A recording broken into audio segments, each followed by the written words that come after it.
नमस्ते, मेरा नाम है याज्ञवल। साथ में जो शख्स हैं उनका नाम है ईश्वर साहू। राजनीति में बहुत सारे प्रयोग होते रहे हैं और छत्तीसगढ़ में 2023 के चुनाव में बीजेपी ने एक प्रयोग किया था। उस प्रयोग का सफलतम स्वरूप हैं ईश्वर साहू। ध्रुवीकरण, राजनीति, तुष्टीकरण जैसे कई मुद्दे जो बीजेपी के अपने बहुत पसंदीदा मुद्दे हैं, उनका आविष्कार माने जाते हैं ईश्वर। कद्दावर मंत्री थे रविंद्र चौबे, जो 2013 के पहले तक अपराजित रहे। 2013 में हारे, उसके बाद अगर हारे तो 2023 में हारे। जब चुनाव ईश्वर लड़ रहे थे उस समय मेरी उनसे मुलाकात हुई थी। मैंने पूछा था कि मुद्दे क्या हैं, इशू क्या हैं। तो उस समय बीरनपुर कांड, जिसमें इन्होंने अपना बेटा खोया था, वो एक बहुत अहम मुद्दा था। और उसके साथ साथ मुझे याद है ईश्वर साहू ने कहा था कि मेरी जीत से ज़्यादा रविंद्र चौबे की हार जरूरी है। लेकिन वो बात अब बीत चली है। अब सवाल ये है कि साजा विधानसभा के लिए ईश्वर साहू कर क्या पा रहे हैं? असफल हो रहे हैं या सफलता की ओर धीरे धीरे बढ़ रहे हैं? और क्यों कांग्रेस के निशाने पर भी हैं? वो कुछ भी करते हैं, मीम बन जाता है, ट्वीट बन जाता है, वगैरह वगैरह। प्रणाम जी, प्रणाम। तो ईश्वर जी, सामान्य श्रमिक थे आप नागपुर में, जी, यहाँ भी बीरनपुर में भी। उससे विधायक तक का जो अभी आपका काम है, कितना अंतर है? आनंद आ रहा है या और जटिल लग रहा है? नहीं, ये आनंद आ रहा है। जनता का प्यार मिल रहा है। जनता, हम जहाँ भी जा रहे हैं जनता खुश है। जनता का प्यार मिल रहा है। विकास हो रहा क्षेत्र में, जिसे उम्मीद से हमें इस क्षेत्र के जनता ने हम पे विश्वास जताया। हम उसके विश्वास पे पूरी ईमानदारी से खरे उतरने का प्रयास कर रहे हैं और उतर रहे हैं। लेकिन साजा को लेकर कोई ऐसा काम आप बता सकेंगे जो बहुत ठोस तरीके से आपने करवा दिया? साजा में ऐसा कोई ठोस काम नहीं हुआ। ये विपक्ष भी आरोप लगाता है और आंकड़े भी इस बात के कहते हैं कि नहीं, अभी तक कोई बहुत कुछ हो नहीं पाया है बजट में भी। नहीं, बहुत कुछ हुआ ना, कैसे कुछ नहीं हुआ, बहुत कुछ हुआ। अभी जो PW से काम चल रहा करीबन 20-25 किलोमीटर की दूरी, सुवरतला से पड़पोड़ी मार्ग जो PW में काम चल रहा है। उसके साथ साथ चेचानमिटा में भी रोड का काम चल रहा PW से। इधर गढ़वा की तरफ भी काम PW से काम चल रहा है। PW से स्कूल के भवन बन रहा। आत्मानंद स्कूल जो बंद पड़ा था उसको हमने चालू करा है। यहाँ महुआ भाटा में जो इरिगेशन का जो भवन बनना था वो अधूरा पड़ा था, उसको चालू करा है। गौरव पथ का काम चल रहा है। महतारी सदन बन रहा है। से हर क्षेत्र में काम हो रहा है। पेची का भी काम चल रहा है। लगातार हम क्षेत्र के रोज दौरा कर रहे हैं और हर क्षेत्र की जनता खुश है। काम चल ही रहा है। आज भी हमें भूमि पूजन में जाना है। ईश्वर जी, ऐसा क्यों होता है कि आप जब कुछ करते हैं कांग्रेस मीम बना देती है? वैसे मीम पे बाद में जाऊंगा। आपने स्वेच्छानुदान का एक मुद्दा उठा। जी, स्वेच्छानुदान जारी हुआ, आपने अपने सारे रिश्तेदारों को पैसे दे दिए, ऐसा क्यों किया आपने? ऐसा नहीं है हमारे रिश्तेदार को दिए। हमने 123 जने का लिस्ट बनाए। 123 जने के लिस्ट बनाए जो हमारे पास आवेदन लेके आए। उनका हमने स्वच्छानुदान में, वो भी हमने CM साहब को लिखे। CM साहब ने स्वच्छानुदान जारी किया। तो जैसे जारी किया हमने बुलाए। उसी में से अब यहाँ साहू समाज की संख्या ज़्यादा है, तो उसी में से साहू साहू करके बेफजूल रिश्तेदार। अब रिश्तेदार को नहीं, मेरा पूरा परिवार रिश्तेदार है, पूरा साजा विधानसभा रिश्तेदार है। तो उसी में से 123 में से निकाल के वो अपने मेरे रिश्तेदार में सम्मिलित कर दिए कि अपने रिश्तेदारी को दिए करें। ये कांग्रेसियों का काम है, क्योंकि उनके पास मुद्दा नहीं है, खाली पीली बैठा है। 5 साल उनको मौका दिया था क्षेत्र के जनता ने नेतागिरी करने का, राजनीति करने का, मिला नहीं। अभी पूरी पंच से लेके सरपंच, नगर पंचायत पूरी तरह से हार चुके हैं। वो हताश हो गए वो लोग, तो कुछ ना कुछ आरोप लगाना चालू कर दिए। आप ये कह रहे हैं कि उस लिस्ट में आपकी भाभी की बच्चे, आपके गनमैन के रिश्तेदार नहीं थे? आप ये कह रहे हैं? हाँ, वही तो बोल रहे हैं ना मैं कि भाई अगर उसमें 2 नाम मेरे परिवार के भी हो गए तो मेरे परिवार, मैं गरीब तो मेरा परिवार भी तो गरीब है ना। जो लिस्ट जारी की है तो 123 जने के नाम ओपन करना चाहिए। अभी तक तो मैंने कम से कम 600 लोगों को सक्षम नाम दिए हैं, और ये 600 लोगों में पूरा विधानसभा मेरा परिवार है। जो लोग हम बदनाम करना चाहते हैं या हमारे परिवार बोले तो 600 लोगों का बताना चाहिए ना कि 600 लोगों का दिए अभी तक के विधायक जी ने। अच्छा, जब आप चुनाव लड़ रहे थे तब आपने कहा था सड़कें नहीं हैं, कई जगहों पे गड्ढे हैं। अभी जब मैं आ रहा था, गड्ढे तो सरकार अभी भी हैं, तो क्यों नहीं बन पा रहे हैं? बन रहा है ना। अब ऐसा नहीं है कि एक ही साथ में सब बन जाए। 5 साल तो उसने एक काम नहीं किए, या हमारी सरकार बनने को तो 2 साल हुए। अभी 2 साल में जैसे कि अभी आपको मैंने बताया कि यहाँ से सड़क बन रहा है 23 किलोमीटर का, वहाँ से 8 किलोमीटर का बन रहा है, वहाँ 5 किलोमीटर का बन रहा है। अभी हमारा 2 साल पूरा होने का है, बन रहा है और लगातार बन रहा है। क्षेत्र में हम जब जहाँ भी जा रहे हैं वहाँ काम चालू हुई है। अस्पताल में, अस्पताल की बिल्डिंग और अस्पताल में स्टाफ, और स्कूल में स्कूल की बिल्डिंग और स्टाफ, आंकड़े कहते हैं कि पर्याप्त नहीं है। आप उस बारे में कुछ कर रहे हैं? ये तो हमारे मंत्रिमंडल का काम है, और मंत्री हमारे अभी 1 लाख सरकारी नौकरी की भर्ती कर ही रहे। अभी जो युक्तिकरण में जो शिक्षक की व्यवस्था की है, जहाँ कम था जहाँ ज़्यादा था उसको बराबर की युक्तिकरण किए।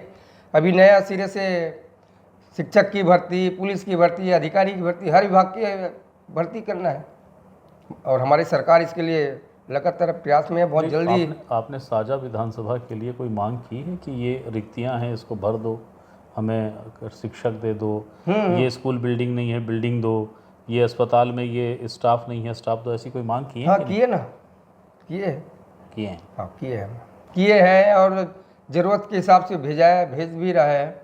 जैसे जहाँ से ज़िले से आ रहा है, हमारे ज़िले में 3 विधानसभा है, तो इधर कभी इधर कमी है तो यहाँ, वहाँ का यहाँ भेज रहा है, वहाँ को वहाँ ज़रूरत है तो इधर अलग अन्य क्षेत्र से भी भेज रहा है। जैसे हम ज़रूरत के हिसाब से भेज ही रहा है, आ ही रहा है, पूर्ति हो ही रहा है।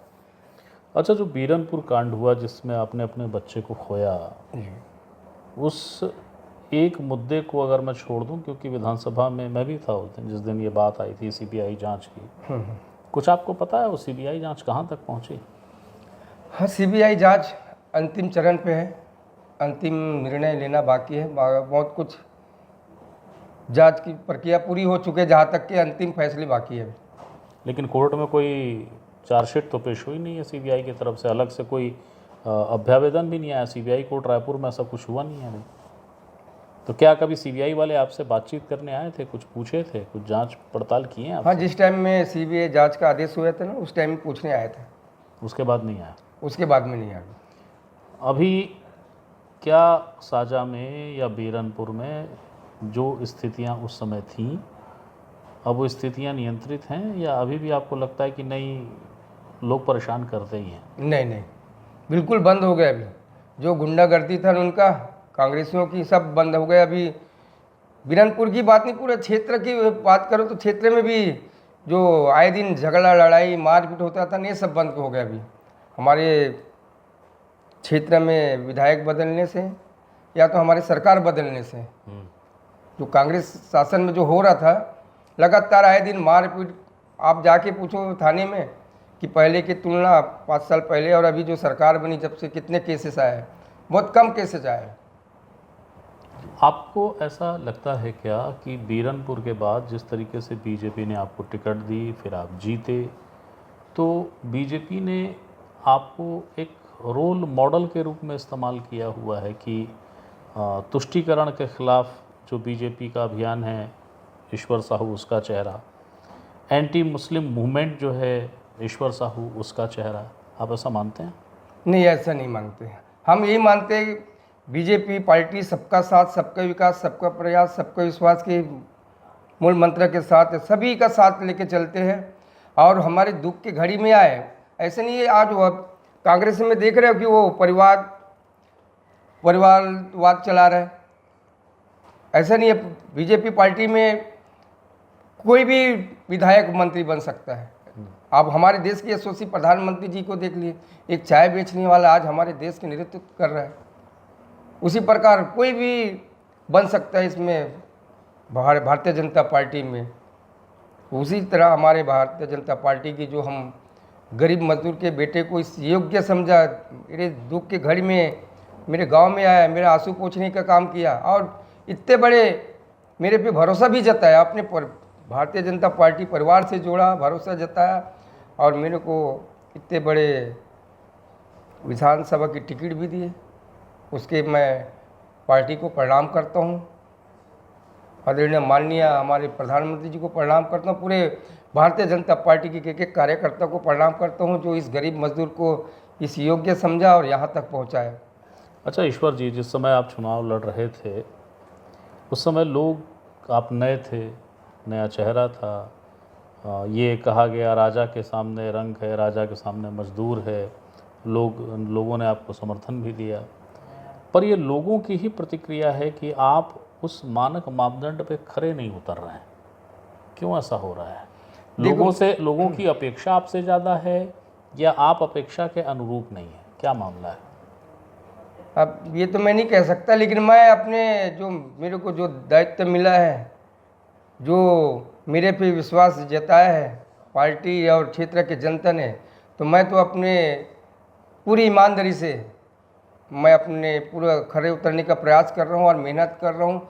लगातार क्षेत्र फिर भी जा रहा हूँ, साथ साथ मंत्रिमंडल से मिल रहा हूँ कि ज़्यादा से ज़्यादा विकास होए। जो हमारे केंद्र सरकार की योजना है, राज्य सरकार की योजना है, अंतिम व्यक्ति तक मिले, हर क्षेत्र हर जनता खुश रहे, अंतिम व्यक्ति तक खुश रहे, हर विकास होए, गांव से शहर जुड़े, शहर से गांव जुड़े, गांव से जुड़े, हर चीज़ मिले। लगातार मैं अपने पूरी ईमानदारी से प्रयास कर रहा हूँ खरा उतरने का और कर ही रहा हूँ। अच्छा, बीच में आप एक जगह परिवार के साथ बड़े हंसी खुशी माहौल में नाचते गाते दिखे, चिलम डब्बा करके कोई गीत था, उस पर आप थिरक रहे थे, नाच रहे थे, कांग्रेसियों ने उस पर निशाना बना दिया। आप जो करते हैं कांग्रेसी उस पर कुछ ना कुछ, या सोशल मीडिया पे जो एक्टिव टीम है वो आपको साथ लेती है, टारगेट कर लेती है और चलाना शुरू करती है, तो गुस्सा आता है या मज़ा आता है? क्या लगता है उसको देख के? नहीं, इसमें ना गुस्सा आता ना मज़ा आता। हम तो एक शादी के कार्यक्रम में गए थे। शादी के कार्यक्रम में जाने के बाद में अपन दूल्हा दुल्हन से मिलने के बाद में और भी लोग आए थे शादी में जी। उसने हाथ पकड़ के, डीजे चालू था, हाथ पकड़ के थोड़ा डांस कर दे बोले थे, तो हमने भी उनके मान सम्मान रखा, चलो भाई हम हमने भी थोड़ा सा डांस कर दिए, नाच दिए। अब ये नहीं मालूम था कि वो डीजे में कौन सा गाना चल रहा, कौन सा नहीं चल रहा, कम से चलेगा, कौन सा नहीं चलेगा। ऐसे तो गाने में तो 5-7 गाना चला उसने, क्योंकि गाने में थोड़ा 1-1 मिनट की डीजे चलता है। जो डीजे चलता है तो पूरी गाना तो पूरी नहीं चलता ना, 1-1 मिनट की गाना चलता है। और हम हाथ पकड़ के ले गए तो माँ, हम भी बोले चलो भाई अब तो माँ सबकी खुशी तो मेरा भी खुशी, मैंने भी थोड़ा सी डांस कर दिए। ऐसा है, उसमें तो 5-7 गाना चले ना, लेकिन 5-7 गाने में क्यों नहीं पूरी गाने को बताया। देशभक्ति भी गाना चलता है उसमें, यहाँ जस गाना भी चलता है, तो लोग उसी गानों को क्यों टारगेट किए? वो उनकी मानसिकता है, उनकी सोच है, वो जो समझे वो समझे। हमने कोई पार्टी नहीं गए, शादी में गए थे। हमारे जो निजी सचिव है अनुज वर्मा, उसकी भाई की शादी थी। आपके बोलने का जो लहजा है वो कई बार वो विदर्भ का टोन आ जाता है, आएंगे जाएंगे। हमने जब यहाँ आ रहे थे तो कुछ फेसबुक के अकाउंट ऐसे स्क्रॉल कर रहा था मैं, तो देखा कि कुछ लोग आपको लेकर, आपके बोलने के अंदाज को लेकर भी मौज लेते हैं। इसीलिए पूछा मैंने, सिर्फ एक वो डांस नहीं, अन्य कई तरीकों से जो आपको छेड़ते हैं, उससे आपको कैसा लगता है? मज़ा आता है कि ठीक है चलो करो, या आपको बुरा लगता है? नहीं, ना हमको मज़ा आता है ना हमको बुरा लगता है। उनकी मानसिकता है, उनकी सोच है, उनको कैसा लगता है, तो ना हमको ना बुरा लगता है ना मज़ा आता है। हम जो हमारी जो जुबान है, जो ऊपर वाले ने जो हमें बोलने की शैली दी है, जो हम बोल पा रहे हैं, ये तो हम ऊपर वाले की मेहरबानी भी, हम जैसे भी बोल रहे हैं। अच्छा, आपकी पृष्ठभूमि ऐसी नहीं रही है कि आप कागज़ की जो बोली होती है, सरकारी कागज़ की, उसको आप सुविधा से समझें, जानें, तो जब काम कराना होता है अधिकारियों से, जब बात आप करते हैं तो कभी वो दिक्कत आती है? वो अपना नियम बताते हों तो आप उलझते हों उसमें, ऐसा होता है? हाँ, कभी कभी होता है ना, कभी कभी होता है ऐसे ही, हम अधिकारी के हम बोले हमारे बात नहीं सुने या कुछ कुछ ऐसी कुछ बातें हो जाती तो होता है, तो नोक झोंक होते रहता है। आपके लेकर आपकी आलोचना एक और मुद्दे को लेकर होती है कि आप कई बार मतलब थाने में किसी भी बात को लेकर फ़ोन कर देते हैं, सामान्य विवाद हो उसमें आपका फ़ोन जाता है, पुलिस को कहते हैं कार्रवाई करो और पुलिस कार्रवाई करके फंस जाती है। ऐसा कुछ है कि आप दबाव बनाते हैं खासकर कांग्रेसियों के खिलाफ? नहीं नहीं, ऐसा नहीं है। आप किसने बताया आपको कि ऐसा होता है करके? पुलिस थाने में कौन जाता है? जाता कौन है पुलिस थाने में? जो गुनहगार रहते वही लोग जाते ना, वो ऐसे घूमने तो नहीं जाते। और ज़बरदस्ती तो पुलिस वाले उनके ऊपर लेके नहीं जाते। थाने में उनके पास रिपोर्ट जाते जभी तो कार्रवाई करेंगे। तो हम तो बोलेंगे ना कार्रवाई करो ताकि दोबारा ये ना हो ऐसा। थाने में गए, थाने वाले ऐसे ही छोड़ देंगे तो दोबारा फिर वो झगड़ा करेंगे। थाने तक बात गई तो थाने वाला तो कार्रवाई करेंगे ही ना। अच्छा, विधायक बनने के बाद क्या आपकी जो आर्थिक स्थिति थी वो कुछ मजबूत हुई, कुछ बेहतर हो पाए? वो आपका जो उस समय बीरनपुर भी मैं आपके गांव गया था, आपके घर गया था, आपसे तब भी मिला था, वो घर पक्का उक्का कुछ बना? नहीं नहीं, पहले जैसी थी वैसे आज भी है। क्यों नहीं बनवा रहा? अभी नहीं बना रहे, अभी तो देखेंगे आगे। बनाना तो पड़ेगा, लड़का है तो बनाना तो पड़ेगा, लेकिन फिलहाल अभी नहीं बना है, अभी जैसी की वैसी है।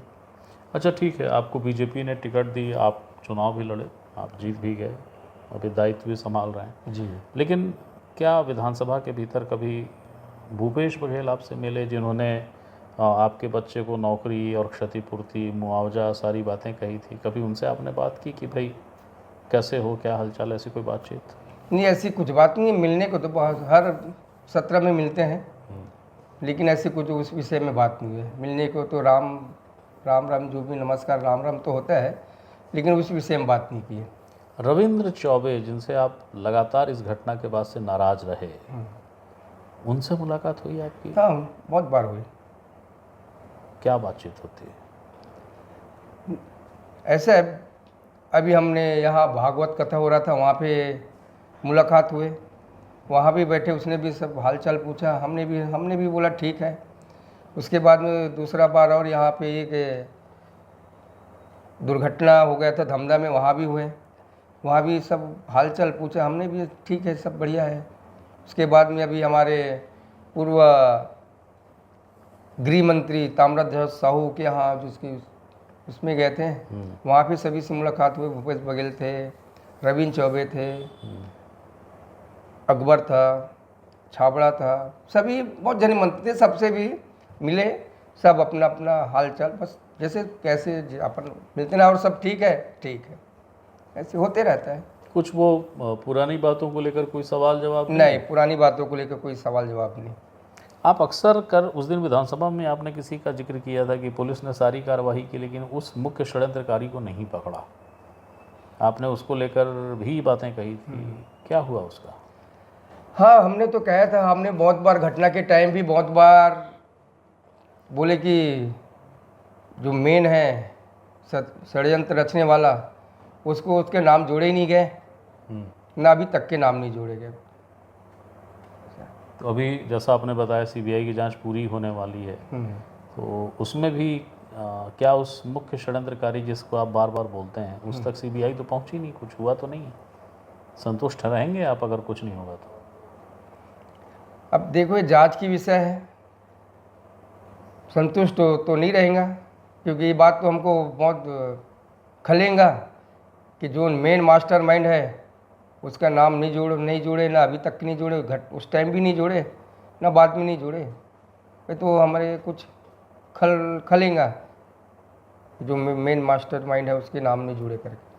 अच्छा एक चीज़ बताइए आप, हालांकि समय है अभी 2-3 साल का समय है अगले चुनाव में, यदि बीजेपी ये कहे कि अब ईश्वर जी आप विश्राम कीजिए, हम किसी दूसरे को टिकट देते हैं, तो ईश्वर आप क्या कहेंगे? हाँ, अगर पार्टी ने कहा तो हम जो पार्टी ने चाहा स्वीकार है हमें। कोई दिक्कत, कोई मलाल, कोई दुख नहीं होगा? दुख तो होगा कि हम पार्टी से, अपने परिवार से बिछड़ने का दुख तो होता है। हम इतने बड़े पार्टी से, परिवार से जुड़ गए, अगर हम परिवार से अलग होंगे तो दिल में तो दुख लगेगा, लेकिन पार्टी है। तो आप जब दोबारा, मान लीजिए कि आप एक को टिकट मिल जाए, आप दोबारा जब जाएंगे तो वो लोग जिनका मैंने कहा कि लोग आपसे जितनी अपेक्षाएं थी उनको लगता है पूरी नहीं हो रही हैं, नहीं हो पा रहा है, उनको कैसे मनाएंगे? किनको? जो मतदाता हैं आपके, जिन्होंने आपको बहुत बेशुमार समर्थन दिया, जो ये मानते हैं कि जितनी अपेक्षा थी विधायक जी उतना नहीं कर पा रहे हैं, तो वो तब तक चुनाव आते आते तक स्थितियां सुधार लेंगे आप? हाँ, ये तो पूरा हम प्रयास करेंगे, सुधर जाएगा। और लगातार हम कर ही रहे हैं। हम पूरा ईमानदारी से, मेहनत से जनता के विश्वास में खरा उतरने का पूरा प्रयास कर रहे हैं और उतरेंगे। हमें वो विश्वास है कि ज़रूर जो जनता ने जो चाहा वो ज़रूर उनकी काम पूरा करेंगे हम। अच्छा, दो चीज़ें, आपकी विधानसभा ही नहीं बल्कि प्रदेश में कई जगहों पे दो मुद्दे बार बार आते हैं। एक आता है धर्मांतरण, ठीक है, ठीक। और एक आता है लव जिहाद का मुद्दा। आपकी विधानसभा में थमा हुआ है ना? थमा हुआ है, बिल्कुल ब्रेक लगा हुआ है, बंद गया, बंद ही हो गया वो। अच्छा, दूसरा कि क्या आपकी विधानसभा में किसी अल्पसंख्यक को डरने की ज़रूरत है? जी नहीं, किसी को डरने की ज़रूरत नहीं है। कोई ऐसी बात जो आप क्षेत्र की जनता से कहना चाहते हो तो कह दीजिए।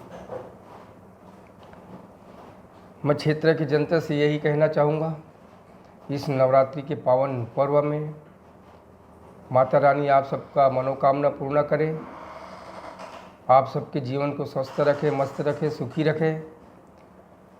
साथ ही साथ सभी जनता जनार्दन को प्रणाम करता हूँ जो इस मजदूर के बेटे को इस योग्य बनाया। तो मैं पूरी अपनी ईमानदारी से, पूरा लगन से अपने दायित्व का निवारण करूँगा और कर ही रहा हूँ।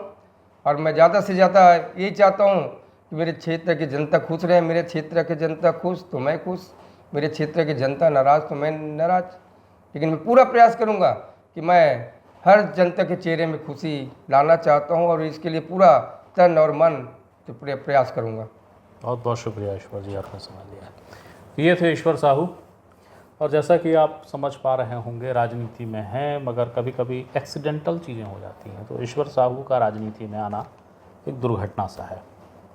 अभी भी वे उतने परिपक्व नहीं हुए हैं। अगर आप जवाब को तौलेंगे, सवाल जवाब को तौलेंगे तो आपको समझ में आ जाएगा। मगर हाँ, एक मूल बात ये ज़रूर कह रहे हैं जो बहुत अहम दो तीन चीज़ें हैं कि किसी भी अल्पसंख्यक को भय खाने की ज़रूरत नहीं है।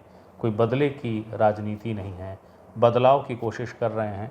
चूँकि कागज़ जो बोलते हैं, जिसको सरकारी भाषा में कागज़ का चलना कहते हैं, वो कई बार परेशान करता है, मगर ईश्वर उससे भी जूझ रहे हैं और बेहतर करने की कोशिश है। बाकी जो भी सवाल थे और उसके जवाब थे वो अपने आप में स्पष्ट हैं, अलग से भूमिका बताने की ज़रूरत नहीं है। अगली बार किसी नई शख्सियत के साथ मैं फिर हाजिर होऊंगा। तब तक के लिए प्रणाम।